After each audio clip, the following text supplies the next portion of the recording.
Bonjour à tous, je m'appelle Frédéric. Même si chaque relation a ses hauts et ses bas, comme les malentendus ou n'a pas passé assez de temps ensemble, les couples qui réussissent ont appris à gérer les bosses et à continuer leur vie amoureuse. Mais mon cas c'est différent. Tout a commencé lorsque ma copine Sophie a commencé à sortir avec ses amis plusieurs fois par semaine et elle rentrait toujours ivre comme une moufette. En tant que photographe, je passais la majeure partie de ma vie à travailler de 6h à 10h.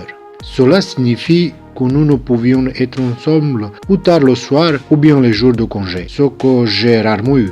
C'était probablement la raison pour laquelle elle a commencé à sortir avec ses stupides amis. Désolé pour mes mots grossiers. Le lendemain matin, j'ai senti qu'il était temps de finir avec ça. J'ai annulé tous mes rendez-vous et j'ai décidé de passer du temps avec Sophie et de parler de toute cette situation. Je lui ai demandé « Pourquoi tu bois autant ?»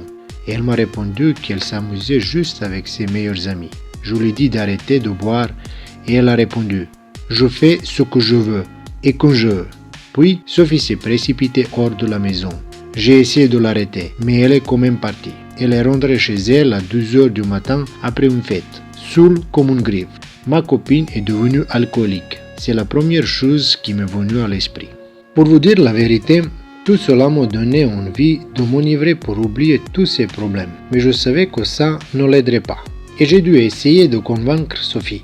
J'ai commencé à agir sérieusement. Tout d'abord, j'ai pris 2 semaines de congé pour couper complètement l'alcool de nos vies. Sophie est rentrée à la maison la nuit, ivre comme toujours. Et elle est allée directement au lit. Quand elle s'est réveillée le matin, je lui ai suggéré quelques endroits où aller, pour regarder un film ou ailleurs. Pour la première fois en 6 mois, j'ai vu un sourire sincère sur son visage. Je me suis senti très heureux. Nous avons passé toute la journée ensemble. Nous sommes allés au cinéma, nous nous sommes promenés dans le parc, nous avons été presque partout. C'était une belle journée que nous n'avons pas eue depuis longtemps.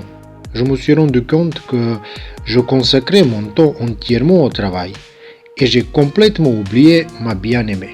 Il était déjà tard, alors nous sommes rentrés à la maison quand tout à coup, son amie Véronique l'a appelé et l'invitait dans un club. Dieu savait seulement comment je détestais cette Véronique à ce moment-là. Et bien sûr, Sophie a immédiatement accepté. Je lui ai dit de ne pas aller dans ce club parce que nous avons passé une merveilleuse journée ensemble. Mais elle m'a dit que demain, j'irai au travail et elle serait de nouveau toute seule.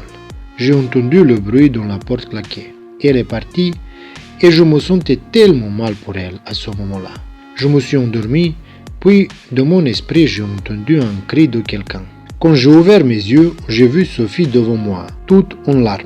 Elle me parlait de quelques hommes qui ont tenté de l'agresser et de la voler. J'étais très en colère contre moi-même de ne pas l'avoir suivie au club. Mais, après un bon cri, Sophie a dit qu'elle avait honte d'elle-même et elle a promis de ne pas recommencer. Je me suis également excusé d'avoir passé si peu de temps avec elle et j'ai promis de consacrer autant de temps au travail qu'à la vie amoureuse. À cause de tout cela, je me suis rendu compte que je travaillais si dur pour nourrir ma famille que je l'ai presque perdu. Vous devez être organisé avec votre temps au travail et à la maison. Sinon, votre famille ne trouvera plus de temps pour vous.